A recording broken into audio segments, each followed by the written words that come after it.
Why just the EP? Why not the full length? Well, I felt like, you know, since it's been such a long gap and I've been like a really big feature artist, I haven't really had a single out of my own. You know what I'm saying? I just kind of been, you know, playing the hook guy here and there and the cleanup crew or whatever. So I felt like I needed to step outside my box a little bit.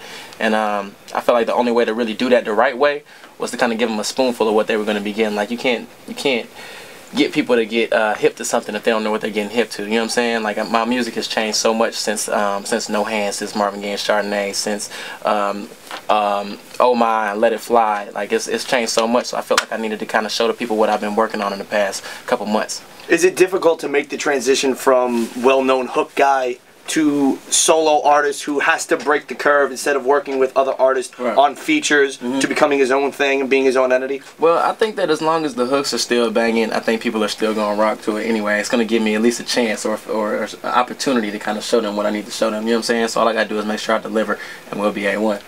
You wrote a lot of hooks. Which is the one that got you the most paid? So far, No Hands. And that's only because I haven't started getting those Marvin Gaye and Chardonnay checks yet. When, like, you have something as powerful as, like, you know, No Hands and Marvin Gaye and Chardonnay and, you know, Let It Fly come on, like, the girls immediately gravitate towards the dance floor and they start singing. Were you anywhere in a club and you saw the power of your hook?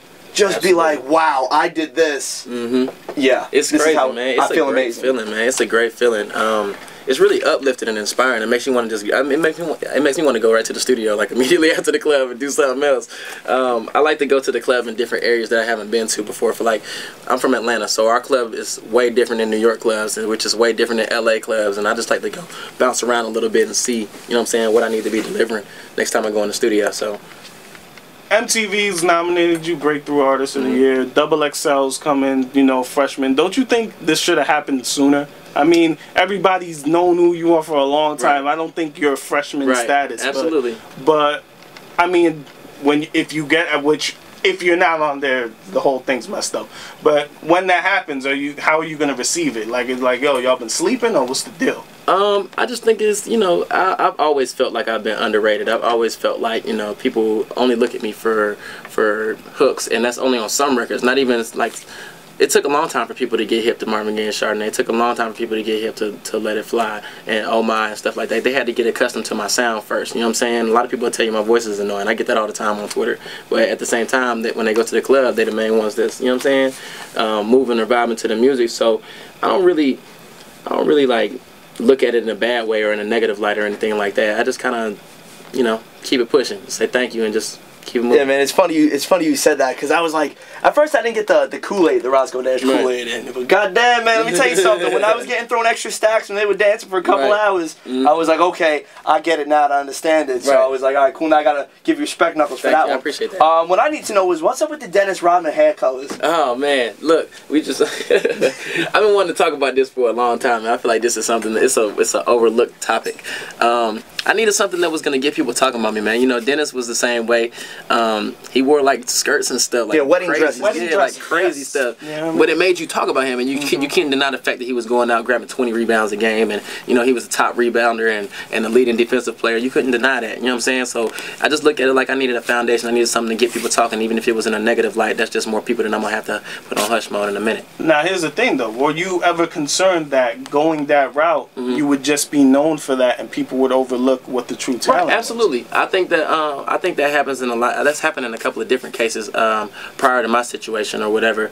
But I look at it like, you know, people can't deny good music, and as long as it's something that's going to make people feel good and it's going to change the way they feel on the inside when they hear it, I think that I'll be A1. Hold on, what's the JUICE acronym? Just understand I control everything.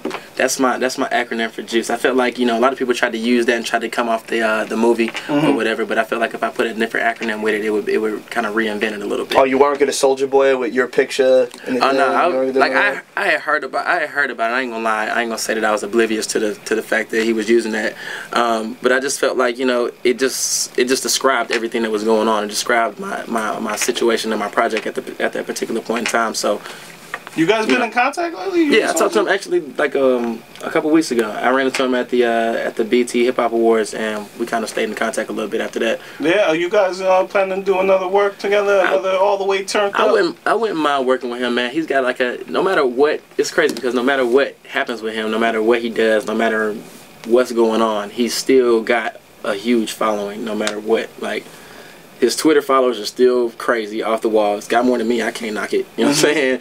So I'm with it all day long. And he's a friend of mine, man. So do you guys race the Lamborghini necklaces? No, man. I can't even. You don't do none of that? I can't compete. I'm trying to get him to give me an airplane, man. I'm trying to get him to give me a jet. So I heard from a bird on Twitter that you have a daughter. Yeah. How old is your daughter? 5.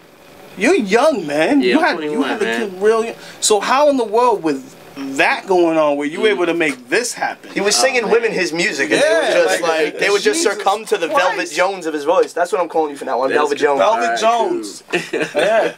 So put that AKA and remember where you got it from. I'm with that. I'm gonna put that on my Twitter actually. Do that. Shout us out. I will. I got you. I was actually playing basketball. I mean, a lot of people don't know that. I've been playing basketball since I was like 9 years old. That's really what I was doing.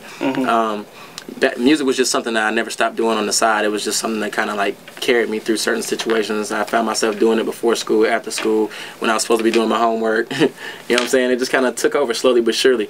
So once I felt like basketball really wasn't what I needed to be doing at that particular point in time, I kind of just transitioned to what's been there my whole life, and that was this. And it just had to be crazy. But like when you had your daughter, I mean, you were very young. I mean, what was that transition like? Like, where did you think life was going to take you? I don't know. I think that anybody who gets put in that situation isn't going to know at that particular point in time. I think that, you know, it's something that you have to learn. It's something that has to grow on you. But it taught me how to be a role model, which is very important for me being in the situation that I'm in now, because, you know, you're always being looked at in whatever aspect, whether it be positive or negative. It's always somebody who's watching you and looking up to you and watching what you're doing. So that taught me how to move the right way.